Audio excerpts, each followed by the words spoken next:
speaker is David Friedfeld, CEO of Clear Vision Optical, which is headquartered right here on Long Island. Today he'll speak to us about creating a corporate culture that wins from a CEO's perspective. It's my honor to ask that you please welcome David Friedfeld. That most people in this audience, most people in the country, have worked at a place where the culture wasn't what they expected, or it wasn't a place for them to be comfortable. And it wasn't because of them, it was because of the individual place. Now, I thought it would be important to say, why culture matters. And in a couple of minutes, we're going to talk about culture, and then we'll do some examples of it. So what I have down here, these are the benefits to the CEO and to the entire organization when you look at a winning culture. You're developing your staff. We heard about that already from Gary and Gigi. And you're developing a system where referrals are coming to your organization all the time. Now, I love to look at people, I love to meet people where I'd say to myself, I'd love to have this person on the organization. But it's equally as exciting for me when I meet people that come to Clear Vision, or I meet at a conference like this, and they say something like, wow, I'd love to work at your place. I also would tell you that building the right culture increases the innovation in the organization, performance and service. HR and OD. I like to look at engagement as the person wanting to come to work, wanting to be there, wanting to be happy, and then alignment is that they march to the same tune, same drummer as everyone else in the organization. And I think it's, when we think about great alignment and great engagement, the picture can be something along the lines of the Olympic sculling team, Think about that. If those 8 guys plus the first fellow up there, the coxswain, if they're not doing everything perfectly, if they're not perfectly engaged in what they're doing, if they're not perfectly aligned in what they're doing, that just slight misalignment or slight disengagement can mean an Olympic gold medal. That's how much they have to do everything in sync. So a great winning culture is going to have an aligned staff and an engaged staff. And I also think that one of the things that slows down organizations is if you don't have a good culture, because you're dealing with too many problems in the organization. So I write down here, the speed and efficiency, energy and passion multiplies if you have a winning culture.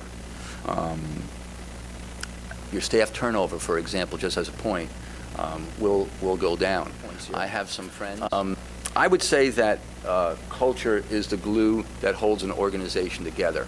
I'm going to use an example that we'd all be comfortable with, our families. So it amazes me, it shouldn't amaze me, and I'm not making a comment on anybody's family in the room, but it always amazes me when I meet people that say, I don't speak to my father, or I don't speak to my father or mother, or I didn't know you had a brother. Yeah, well, what happened? Well, he moved out 20 years ago, he lives in Texas, and I haven't seen him since. That is the opposite of the glue that holds a company together. So I look at culture as something that's in your family, in your organizations, in your religious places of worship. It's something that's very, very obvious, and if you have a good culture, if you have a winning culture, it's the glue that holds people together, and it also gets you through a lot of problems together. So that's why culture matters. I also think having a winning culture gives you a competitive advantage. The thing I wrote down here is that it motivates people to do the right thing, and they know why they're doing it. What is culture? And I think that, again, can be defined in a lot of different ways. So if you go to Google, and by the way, I would tell you, if you ever need to make a speech, you can just go to Google. Not that this speech is on Google, but you can learn a lot of good phrases and you can figure it out. The first one actually happens to be mine, though. Not that I own it, but rather I think about it. It is your organizational DNA. And the way I look at DNA, we all remember that from 10th grade biology. There's your genotype, it's what's on the inside, the genes, and then your phenotype, what it looks like on the outside. Your organizational DNA, that's your culture. So who you really are and what you look like to other people, that's your culture.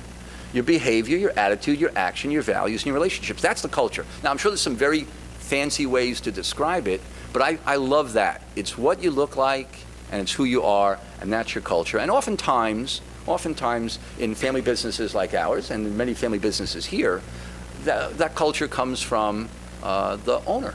Not all of the culture, by the way. Not all of the culture, but a lot of the culture. And I would say, in my life, there's been a couple of, key influencers. Some have been educators, coaches and teachers along the years, way. Some have been my own study. Some have been my mom and dad. And some of it's come from other businesses. But it's part of that organizational DNA. The culture is very strong. The way people are mentored, recognized, and rewarded. It consistently blows me away when people say this to me. Consistently blows me away.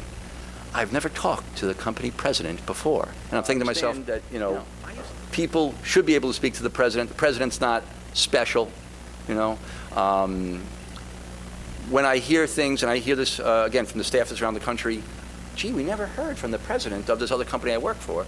I said, you got to be kidding me, because I leave voicemails almost weekly for the sales staff. Yesterday, a job to talk to the employees or talk to salespeople is because I want people to understand this is my company. You're supposed to be able to say this unfiltered. And yesterday, the fellow that I spoke with from Colorado, he kind of apologized at the end. He said, I know I hammered you pretty hard today. I go, no, you hammered me hard. I took notes. I know what I have to do, and we'll take care of that stuff. Doing well. Okay, creating a winning culture. I think that that was what Terry asked me to speak about. I think that takes so much work. So much work. Because remember, the culture is either going to happen with you purposely, or without you. So in the case of, requires doing many things correctly, purposely, and consistently throughout the organization. I think this is one of the toughest things for a lot of people to understand in the organization, because as Ellen and I were talking for a minute before, she mentioned to me that there's always a selfish aspect to an employee in the organization. I would agree with that. And there's also obviously a selfish aspect for the CEO and owner, and then all the managers. And one of the things that I challenge everybody all the time in our organization is to remember they have to be consistent about what we're doing in our company, all right? So always be a student. You're going to learn a lot. I would say higher attitude and cultural fit. The biggest challenges I've had, and I know we all have had this, is when we have to ask somebody to leave the company, and many times it's not the performance. It's not actually what they're doing. It's how they're doing it or who they're impacting, and that is so critical. So at Clear Vision Optical, we have a very, very, it's very, very important to us that people have what I call attitude, culture, and chemistry. You have to like the people you're working with, the chemistry. You have to have the right attitude, positive, so forth and so on, upbeat, and then culturally aligned. You have to understand what's right here and what's not right here. And oftentimes, we see some fantastic people in the interview process. We don't hire them. So I'll give you an example, just again, not important. Remember, your staff is watching everything you do. It's a very high standard for the executives. It's a very high standard for the CEO. But if you do things wrong, they see that. The things are understood. Effective communication is a two-way street. This, I think, is important as well in building, in building a culture, because the culture can't just, you can't just spit out to people. You have to always be open for feedback. And the example I just gave from one of my employees. You always have to be open for feedback. You always have to be listening, again, from the CEO's perspective, from the manager's perspective, even when you're wrong. I think the biggest takeaway that I had last night, and again, it's secret, for those of you who, I'm not one of them, but those of you who like to manipulate your employees. So the biggest takeaway I got from the conversation last night with Tom Gillespie was, he said, I just want to thank you for something. I said, what's that? He said, you admitted a couple of mistakes. Now, I'm telling you honestly, when you're caught with a mistake, why would you hide it? But there are a lot of cultures that would hide the mistakes. I said, Tom, we blew it. We blew it. He goes, good. Just wanted to know. Just wanted to know you blew it. And I said, Tom, you can tell everyone else in the organization we blew it. And because, what are we going to do about it next year? We're going to change it. All right? So communication, two-way street. Got to be open for feedback. Got to be able to have a dialogue. One of the big lessons. Create balance and pace. For most CEOs, especially people that started a business, this is probably the hardest one, because we're always running at 100% speed, and we may not be paying attention. And I know I've spoken to a number of you in the audience here too about having a family-friendly environment. Family-friendly right now is harder to do because each of us has less money. And I always tell people, the person that was in our office the other day has a 40-hour week, right? Think about this, a 35-hour week, and they pay their employees for 40. because they pay for the lunch hour. Now, I haven't heard that in a long time for, I mean, I'm talking not, for the non-exempt employees, for the hourly people, they pay them for their lunch. And the person was talking to me and said, we're having a tough time because now we've been doing this for X many years in our organization, but, the profits are tougher and we may have to actually tell people we can't pay you for your lunch anymore. I was flabbergasted because I'm the kind of guy that would love to say, hey, look, if we could pay everyone for 50 hours a week and you work 35 and we got our work done, I'd be the first guy to say that. I would love to do that because that also means that I, as the owner of the company, I must be rolling in the dough. So I'm happy to give it to other people if I'm rolling in the dough. But the truth is being family friendly is tough. And I know all of us are being challenged by that right now. I would say, and we'll talk about a couple of things, I would say it's still important to do the best you can, again, if you want to build a winning culture. So the balance that we're talking about is in work and home. Delegate responsibilities. I think in a winning culture, that's something I had to learn because my father probably delegated more easy because I was a son, but I didn't have any work experience learning how to delegate. And I think that's one of the toughest things for a CEO, especially if they have a high standard and they think they're the only one that can do it and they're the brightest person and they have to proofread everything. Sound familiar, Jen? But delegating responsibilities, I think, are very empowering for the CEO. And I think the benefit to the culture is that people that work with you, understand that you're giving them a responsibility. And that if they're good employees and the culture is very strong, they'll understand that they have to perform at a high standard. And when they let you down, they'll tell you, geez, you're right, I dropped the ball on this one. You gave me that responsibility. I didn't perform at the level that's consistent with Clear Vision Optical standards. So delegating, I think, builds a strong organization as well. Consistently mentor and challenge. I love doing this. This is probably one of my favorite parts of business. Challenging, again, is a hard part because you're going to give somebody an opportunity to fail. So it's always a little bit scary. But if you do it at the right pace, you're not going to give them too many big projects. But mentoring people is what I love doing. And so having somebody come into my office, usually it's just there for any reason. They want me to sign a check or they want me to read something or whatever, and they just say, come in for a minute. It doesn't matter who it is.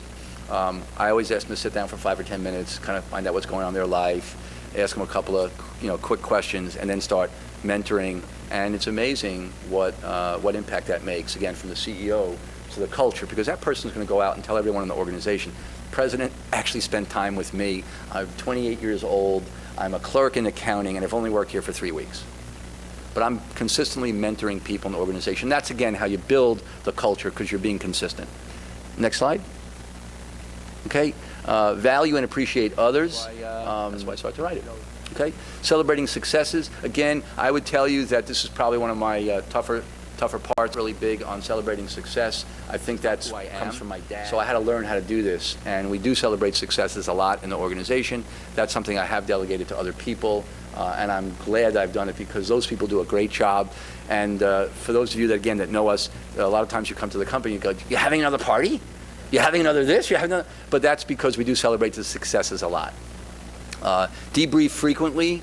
This, again, I would say is something that a lot of us can do more of.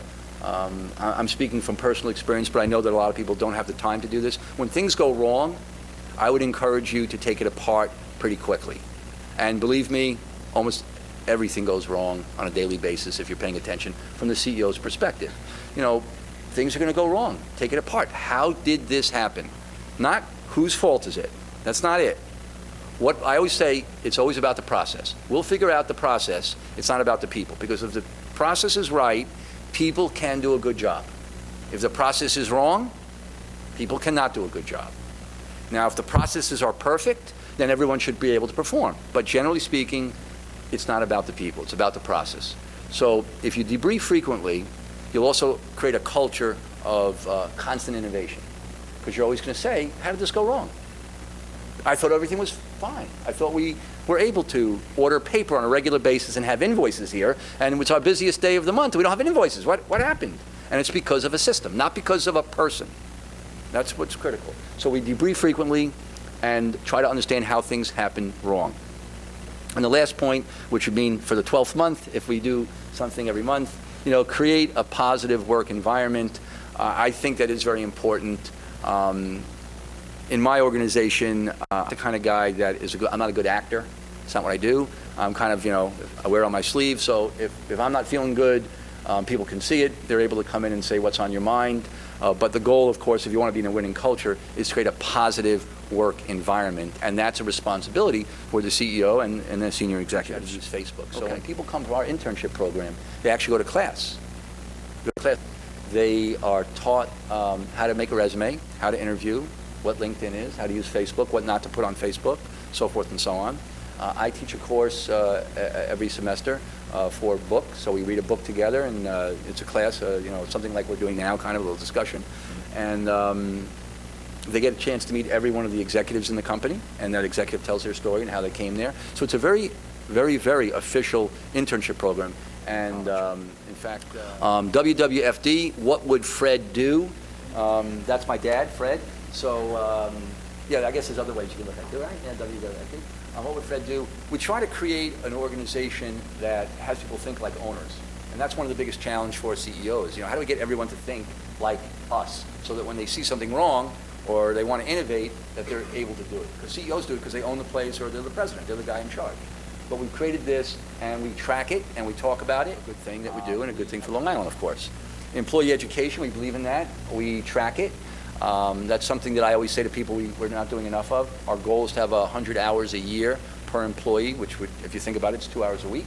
We have education on the company, on your career, right? Your career in the company, your job, and such things as yoga, financial management, bullying in schools. We bring in speakers, elder care, stuff like that. So it's not only about something that will benefit me personally, but I do believe an educated employee group is important. And last but not least, internal surveys and focus groups. This is how we got into that book, Gladys, because we do a lot of surveys for our customers, a lot of surveys to our employees, a lot of focus groups. We take that information because everyone tells us really what's right and what needs to be improved, all right? And then we work on what needs to be improved. So it's a constant way that we grow the organization. And we take it very, very seriously, very seriously. I think that's the last slide, if I'm not mistaken. Yeah. An organization's key to long-term success is in its ability to build and maintain a winning culture. I should have put down there thank you and my email address and the website, but, I can give you a business card and you can get all that. So I just want to say thank you for letting me do this.